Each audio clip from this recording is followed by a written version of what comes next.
Alors, ce matin, j'aimerais qu'on puisse se poser quelques questions alors qu'on réfléchit sur la suite, sur l'avenir, sur ce ministère qui se poursuit d'édifier l'Église de Jésus-Christ, l'Église Renaissance. Est-ce que le service chrétien est limité à quelques membres privilégiés ou est-ce qu'il s'adresse à chacun d'entre nous? Est-ce que ce service chrétien est facultatif, laissé aux uns et aux autres, ou est-il fondamentalement lié à notre qualité de disciples de Jésus-Christ? Pourquoi devrions-nous considérer sérieusement le service chrétien? Ce sont quelques-unes des questions que nous souhaitons explorer ensemble ce matin. Pour ce faire, je vous invite à prendre avec moi l'épître de Paul aux Galates. Galates, chapitre 5. Nous allons lire ensemble les versets 13 à 26. Galates, chapitre 5, versets 13 à 26. Lisons ensemble la parole de Dieu. Frères et sœurs, c'est à la liberté que vous avez été appelés. Seulement, ne faites pas de cette liberté un prétexte pour suivre les désirs de votre nature propre. Au contraire, soyez par amour serviteurs les uns des autres. En effet, toute la loi est accomplie dans cette seule parole. Tu aimeras ton prochain comme toi-même. Mais si vous vous mordez et vous vous dévorez les uns les autres, attention, vous finirez par vous détruire les uns les autres. Voici donc ce que je dis. Marchez par l'esprit et vous n'accomplirez pas les désirs de votre nature propre. En effet, la nature humaine a des désirs contraires à ceux de l'esprit et l'esprit a des désirs contraires à ceux de la nature humaine. Ils sont opposés entre eux, de sorte que vous ne pouvez pas faire ce que vous voudriez. Cependant, si vous êtes conduits par l'esprit, vous n'êtes pas sous la loi. Les œuvres de la nature humaine sont évidentes. Ce sont l'adultère, l'immoralité sexuelle, l'impureté, la débauche, l'idolâtrie, la magie, les haines, les querelles, les jalousies, les colères, les rivalités, les divisions, les sectes, l'envie, les meurtres, l'ivrognerie, les excès de table et les choses semblables. Je vous préviens, comme je l'ai déjà fait, ceux qui ont un tel comportement n'hériteront pas du royaume de Dieu.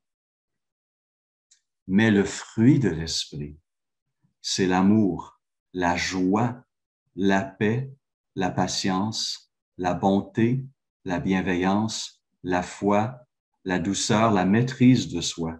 Contre de telles attitudes, il n'y a pas de loi. Ceux qui appartiennent à Jésus-Christ ont crucifié leur nature propre avec ses passions et ses désirs. Si nous vivons par l'Esprit, laissons-nous aussi conduire par l'Esprit. Ne soyons pas vaniteux en nous provoquant les uns les autres, en nous portant en vie les uns aux autres. Fin de la lecture de la parole. Ce matin, nous voulons simplement poursuivre un petit peu dans cette réflexion sur ce qu'on a lancé en décembre dernier comme pensée intitulée La vie chrétienne au pluriel. À quoi ressemble la vie chrétienne au pluriel? La vie communautaire, la vie en Christ, la vie en tant que communauté du peuple de Dieu. Et ce matin, la pensée que nous voulons regarder est celle qui se dégage du verset 13, une vie au service les uns des autres. Je répète le verset 13 qui dit, « Frères et sœurs, c'est à la liberté que vous avez été appelés. Seulement, ne faites pas de cette liberté un prétexte pour suivre les désirs de votre nature propre. Au contraire, soyez par amour serviteurs les uns des autres. » Ce texte nous présente en quelque sorte notre mission en tant que disciples de Jésus-Christ, notre motivation et nous présente le modèle par excellence. Commençons avec notre mission. Dans ce passage, comme dans toute l'épître de Paul aux Galates, Paul rappelle aux chrétiens que grâce à l'abaissement volontaire du Fils de Dieu, grâce à l'œuvre de Christ à la croix pour nous, nous avons été délivrés de l'esclavage au péché, délivrés de la crainte de la mort, délivrés de la colère à venir. En Christ, nous sommes réellement libres. Et nous avons été appelés à la liberté. Le christianisme n'est pas un esclavage, mais un appel à la liberté lancé par la grâce de notre grand Dieu. Mais notre liberté, argumente Paul dans ce texte-là, ne doit pas être utilisée comme un prétexte pour donner libre cours à nos instincts. Comme l'écrit si bien John Stott, il dit ceci, « La liberté chrétienne n'est pas la liberté de pécher, mais la libération du péché. Une liberté sans restriction, non de nous vautrer dans l'égoïsme. Hein? Ça, c'est plus la liberté dont on parle, n'est-ce pas, dans les médias et qu'on voit un peu autour de nous. Liberté, non, c'est pas cette liberté-là à laquelle nous sommes appelés, mais de nous approcher de Dieu comme ses enfants. » Stott poursuit. La liberté, entre guillemets, de pécher sans restriction n'est pas du tout une liberté vraie, mais un asservissement redoutable au désir de notre nature déchue. Aussi, Jésus déclara-t-il aux Juifs, « Tout homme qui commet le péché est esclave du péché. » Et donc, pour nous, au lieu d'ignorer, au lieu de négliger, au lieu de tromper nos semblables, nous sommes appelés à les aimer. Un appel à aimer et un appel à les servir par amour. Nous sommes appelés à devenir par amour, et Paul utilise un terme très fort dans le grec, douloi, esclaves. Esclaves les uns des autres. Ou comme l'exprime si bien un autre commentateur, non à être le maître d'un grand nombre d'esclaves, mais à être un pauvre esclave avec un grand nombre de maîtres, sacrifiant notre bien pour le leur et non leur bien pour le nôtre. Autrement dit, je cite ici à nouveau Stott, la liberté chrétienne consiste à servir autrui et non à se servir d'autrui. Fin de la citation. Et il est bon de se rappeler, et c'est merveilleux de réaliser, que le Saint-Esprit est celui qui nous a équipés, qui a équipé chacun d'entre nous pour servir le corps de Christ, pour offrir un sacrifice efficace et puissant. 1 Corinthiens 12:7 le précise, à chaque disciple, la manifestation de l'Esprit est donnée pour le bien de tous. Pierre, on se rappelle, va dire la même chose, 1 Pierre 4, verset 10, comme de bons intendants des diverses grâces de Dieu, mettez chacun au service des autres le don que vous avez reçu. Donc, c'est pas simplement la notion plus limitée de rendre service à quelqu'un d'autre, mais de se rendre soi-même serviteur les uns des autres. Rendre service, c'est bien, mais se rendre serviteur est meilleur. Pourquoi? Et rendre service peut être très limité dans le temps, peut se limiter à une action ponctuelle, combler un besoin ponctuel. On peut rendre service une fois, puis le tour est joué, on passe à autre chose. Mais se rendre serviteur, c'est développer une attitude, une perspective, une vision de la vie chrétienne qui donne une orientation claire, une motivation ferme à celle-ci, qui va honorer Christ et qui va contribuer à bénir son prochain et à édifier l'Église de Jésus-Christ. Nous avons tous été équipés par le Saint-Esprit pour servir. Il nous habite et nous communique sa puissance, n'est-ce pas? Acte 1:8. Vous serez remplis d'une puissance pour agir, pour servir et pour donner. Connaissez-vous, par exemple, vos dons spirituels?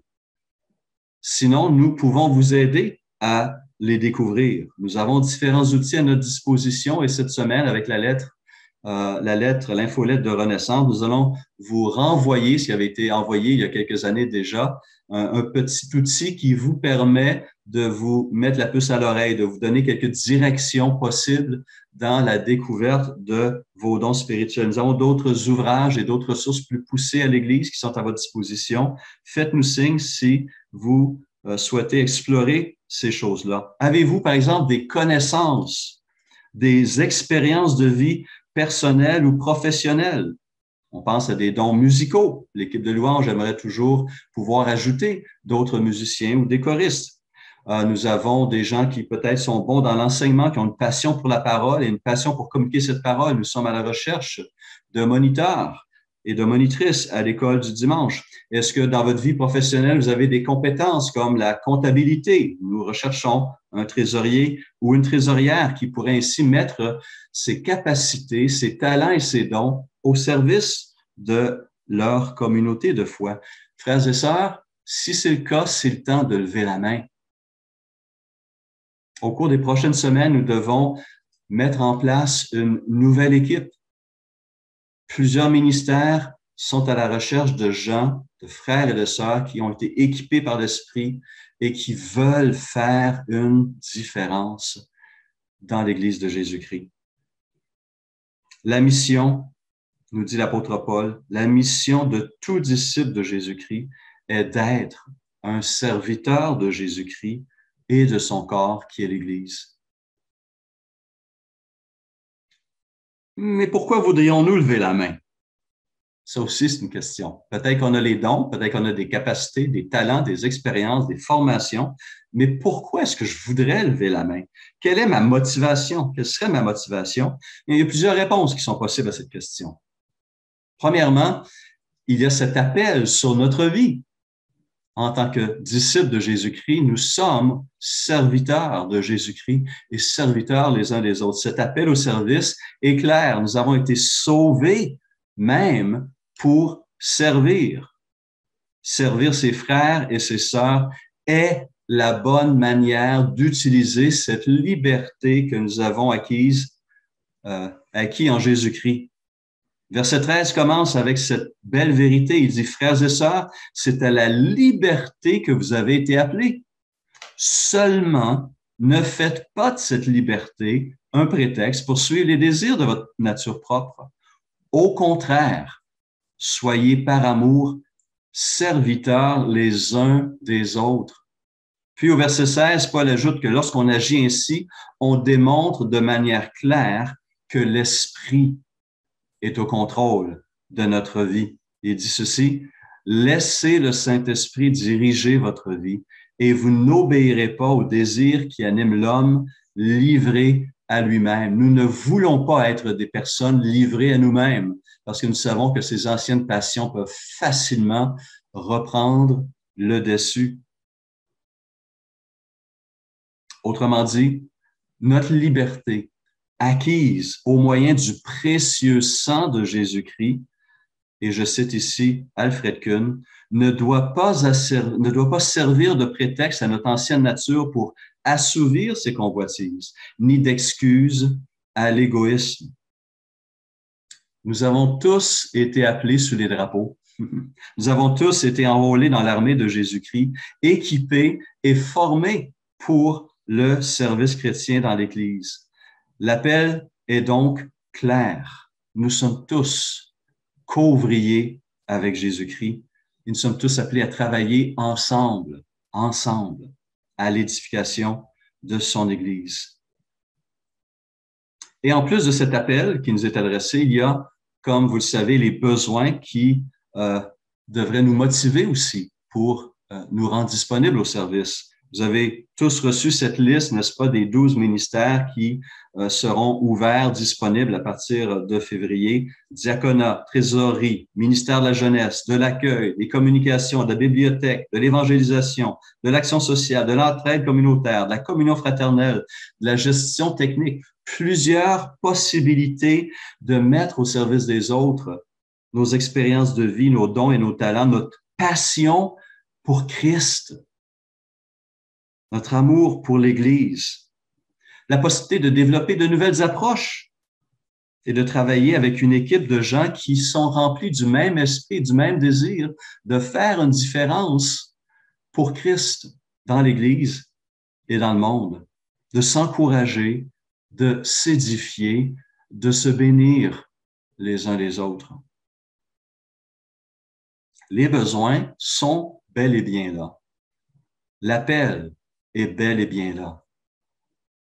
Mais il y a, bien sûr, au-dessus de tout cela, surtout, toujours, l'amour qui doit être notre motivation première. Par amour, commence Paul au verset 13. Par amour. Soyez par amour serviteurs les uns les autres. Il n'y a pour Paul aucune ambiguïté sur ce qui doit être la motivation première du service chrétien.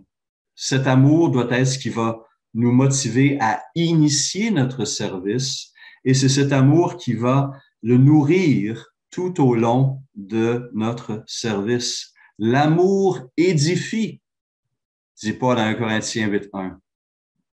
Quelques chapitres plus loin, il dira, l'amour ne cherche pas son intérêt.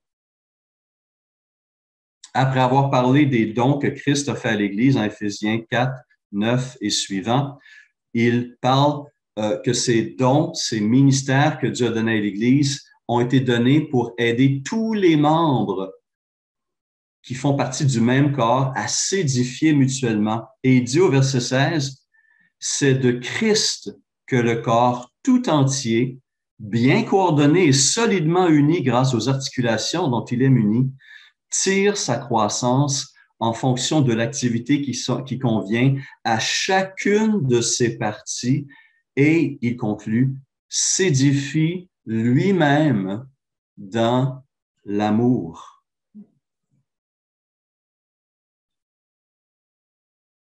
Est-ce que j'aime Christ? Est-ce que j'aime le corps de Christ? Est-ce que j'aime l'Église de Jésus-Christ? Vous demandez-vous comment vous pouvez concrètement manifester cet amour pour Christ et pour l'Église et pour le monde et donner l'opportunité à Christ d'agir puissamment non seulement en vous, mais à travers vous. Cet appel au service vous donne cette belle opportunité. Êtes-vous présentement là où Christ vous veut? Faites-vous ce que Christ vous appelle à faire? C'est peut-être deux bonnes raisons à se poser en 2022 sur une base régulière. Suis-je là où Christ me veut? Et est-ce que ce que je fais, ce que Christ m'appelle à faire, là où il me place? Nous avons donc un mandat qui est précis. Nous avons une mission claire, une motivation qui a été précisée. Et nous ne pourrons pas conclure sans regarder d'abord et avant tout au modèle qui nous est donné, au modèle parfait qui n'est nul autre que notre Seigneur Jésus lui-même, le Seigneur très haut, le Tout-Puissant, le Saint et le Glorieux qui s'est abaissé pour nous édifier. Rappelons-nous que lorsque Matthieu et Marc veulent résumer toute la vie et toute la mission terrestre de Jésus-Christ, l'un et l'autre vont reprendre la même parole de Jésus qui vient résumer tout leur évangile. En Matthieu 20, 28 et en Marc 10, 45, nous trouvons cette parole de Jésus. Le Fils de l'homme est venu non pour être servi, mais pour servir. Imaginez ça. Le Fils de l'homme, le Dieu infini et tout-puissant, le Roi des rois, le glorieux et le saint, est venu non pour être servi, mais pour servir et donner sa vie comme la rançon de beaucoup. Jésus veut nous faire comprendre que la vraie grandeur se trouve dans le service envers son prochain. Il est important de se rappeler ce qui précédait ces paroles en Marc 10, 45. Jésus dit aux disciples, « Vous savez que ceux que l'on considère comme les chefs des nations dominent sur elles et que les grands les tiennent sous leur pouvoir. Ce n'est pas le cas au milieu de vous. Mais si quelqu'un veut être grand parmi vous, il sera votre serviteur. Et si quelqu'un veut être le premier parmi vous, qu'il soit l'esclave de tous. En effet, le Fils de l'homme est venu non pour être servi, mais pour servir et donner sa vie en rançon pour beaucoup. Le service chrétien permet aux disciples d'agir pleinement en tant que disciples, en imitation de son maître. Nous sommes tous appelés à nous rendre serviteurs les uns des autres. Et lorsque nous servons nos frères et nos sœurs, nous servons aussi notre Seigneur. Comme l'a dit Jésus, toutes les fois que vous avez fait ces choses à l'un de ces plus petits de mes frères, c'est à moi que vous les avez faites. Paul dira aussi aux chrétiens de Corinthe qu'on nous considère comme des serviteurs de Christ et des administrateurs des mystères de Dieu. Et il ajoutera au verset 5 d'un Corinthiens 4, du reste, ce qu'on demande des administrateurs, c'est qu'ils soient trouvés fidèles. Nous disons vos serviteurs à cause de Jésus. Nous sommes d'abord serviteurs de Christ et Christ nous demande d'être serviteurs les uns des autres. Et donc, nous sommes vos serviteurs à cause de Jésus. En Matthieu 24, après avoir mis en garde ses disciples et les avoir encouragés à demeurer vigilants parce que nous ne savons pas quand le Maître va revenir, il a donné un enseignement sur un serviteur qui a été appelé à prendre soin des biens et du domaine de son Maître. Il dit ceci en Matthieu 24, 45. Quel est donc le serviteur fidèle et prudent que son maître a établi responsable des gens de sa maison pour leur donner la nourriture en temps voulu? Heureux le serviteur que son maître, à son arrivée, trouvera occupé à son travail. Je vous le dis en vérité, il l'établira responsable de tous ses biens. Ceux qui demeurent fidèles à l'appel de Christ seront fidèlement récompensés par Christ à son retour. Et nous savons ces choses pourquoi?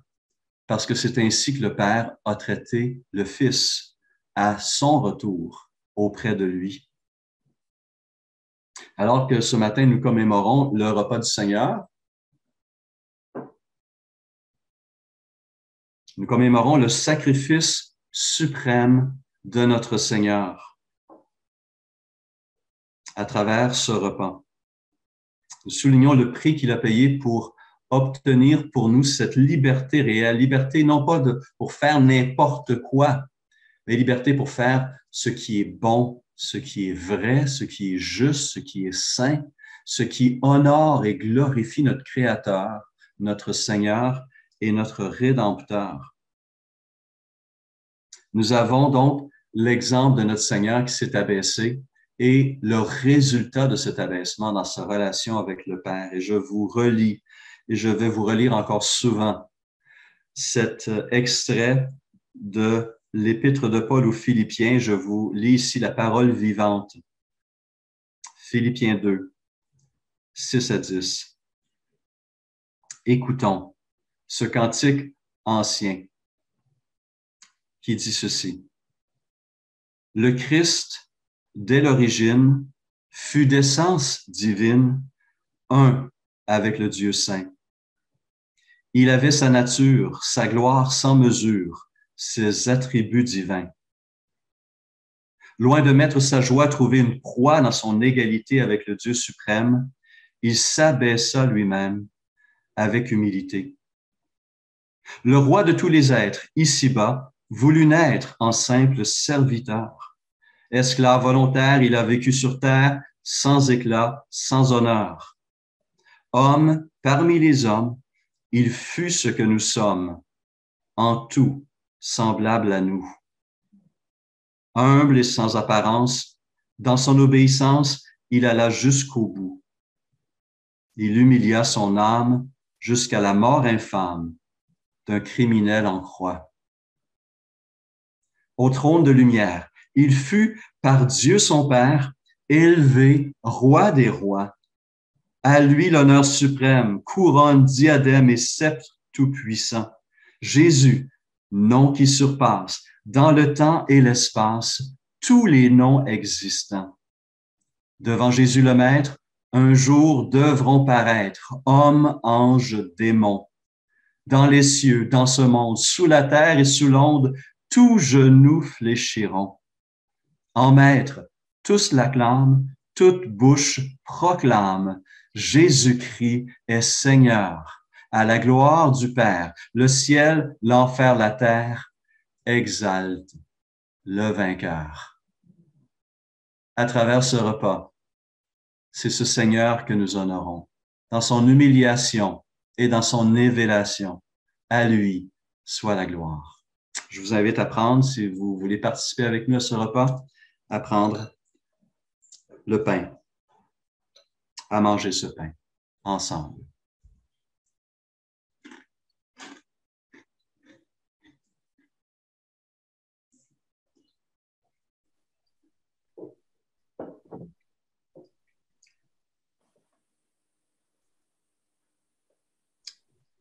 Et de même, chose paradoxale, cette coupe qui souvent nous rappelle des événements joyeux, qui est pris dans des moments de communion avec d'autres personnes pour célébrer des choses, célébrer la vie. Le Seigneur a choisi cette coupe, ce vin, pour nous rappeler son sacrifice, son sang versé pour que nous puissions justement vivre cette vie, mais la vivre pour lui, dans la liberté, dans la joie. Alors prenons cette coupe ensemble et célébrons ce sacrifice et cet amour de notre Seigneur pour nous.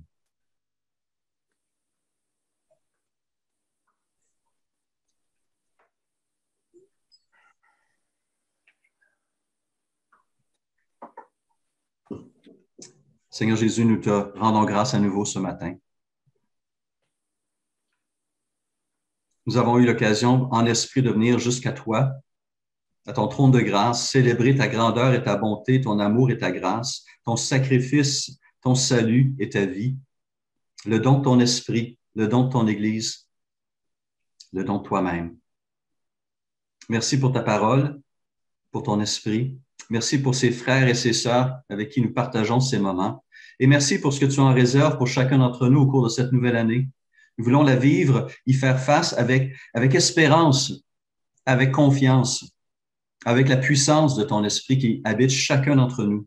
Nous voulons à nouveau nous placer devant toi et t'offrir, Seigneur, notre être entier, nos pensées, nos paroles et nos gestes, nos forces, nos faiblesses, notre richesse, notre pauvreté, notre santé, notre maladie. Seigneur, nous nous offrons pleinement devant toi. Que ton nom soit glorifié à travers ce don, ce matin et cette année. Amen.